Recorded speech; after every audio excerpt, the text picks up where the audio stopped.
பலப்படுத்தும் தேவன் உயிரோடு இருக்கிறார். நான் கழுகை போல எழும்ப செய்திடுவார்.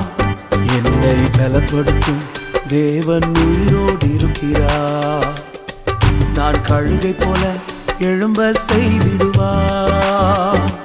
என்னை எழும்ப பண்ணும் ஆண்டவர் என்னோடு இருப்பதா